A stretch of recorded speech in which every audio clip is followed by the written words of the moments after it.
بسم اللہ الرحمن الرحیم۔ السلام علیکم۔ ہارون الرشید کا خصوصی ڈاکٹر ایک نصرانی طبیب تھا جو بہت ہی عقل مند اور خوبصورت آدمی تھا، اور بادشاہ اس کے کمال سیرت و جمال صورت پر دل سے فریفتہ تھا۔ ایک دن ہارون الرشید نے اس سے کہا کہ کاش تم مسلمان ہو جاتے تو میں تم کو اپنے دربار کا سب سے بڑا اعزاز عطا کرتا۔ طبیب نے جواب دیا کہ امیر المؤمنین، آپ کے قرآن کی ایک آیت مجھے اسلام قبول کرنے سے منع کرتی ہے، ورنہ میں ضرور مسلمان ہو جاتا۔ ہارون رشید نے حیران ہو کر دریافت کیا کہ وہ کون سی آیت ہے؟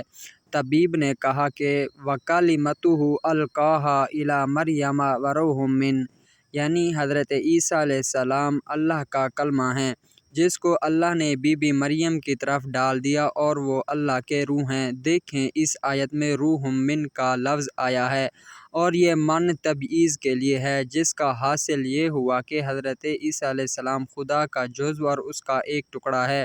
طبیب کی یہ تقریر سن کر ہارون الرشید کو بڑا رنج و صدمہ ہوا، اور اس نے اپنے دربار کے تمام علماء کو طلب کیا تاکہ طبیب کی اس شبہ کا ازالہ کریں، مگر درباری علماء اس شبہ کا جواب دینے سے قاصر رہے۔ ہارون الرشید رنج و قلق سے بے قرار ہو گیا۔ اتنے میں پتہ چلا کہ مفسر علی بن حسین مروزی حج سے واپس ہوتے ہوئے بغداد میں ٹھہرے ہوئے ہیں۔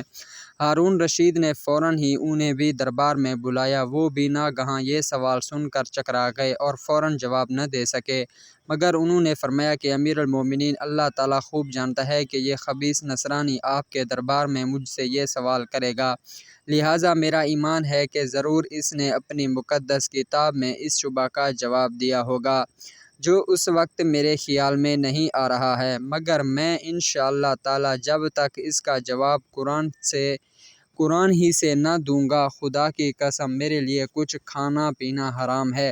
یہ کہہ کر وہ ایک اندھیری کوٹڑی میں داخل ہو گئے اور دروازہ بند کر کے قرآن مجید کی تلاوت کرنے لگے، یہاں تک کہ سورہ جاثیہ کی آیت سخر لکم ما فی السماوات وما فی الارض جمیعا منہ زبان پر آئی تو مارے خوشی کے اجل پڑے اور فوراً دروازہ کھول کر باہر نکلے۔ دربار میں جا کر ہارون الرشید کے سامنے نصرانی طبیب کو یہ آیت پڑھ کر سنائی اور فرمایا کہ دیکھ لے، یہاں بھی روح من کی طرح جمیعا منہ آیا ہے۔ تو اگر اس من کو تبعیض کے لیے مانا جائے تو یہ لازم آئے گا کہ زمین آسمان بھی خدا کے جز قرار پائیں، لہٰذا تم خوب سمجھ لو کہ روح من تبعیض کے لیے نہیں ہے، اور حضرت عیسیٰ علیہ السلام ہرگز خدا کے جز نہیں ہیں، بلکہ وہ زمین و آسمان کی طرح خدا کی مخلوق ہیں۔ علی بن حسین کی یہ نورانی تقریر سن کر نصرانی طبیب کا سینہ کھل گیا اور اس کا شبہ بالکل رفع ہو گیا، اور وہ اسی مجلس میں کلمہ پڑھ کر مشرف بہ اسلام ہو گیا۔ ہارون الرشید کو اس قدر خوشی ہوئی کہ اس نے علی بن حسین مروزی کو بڑے گر انعام اقتدار سے مالا مال کر دیا۔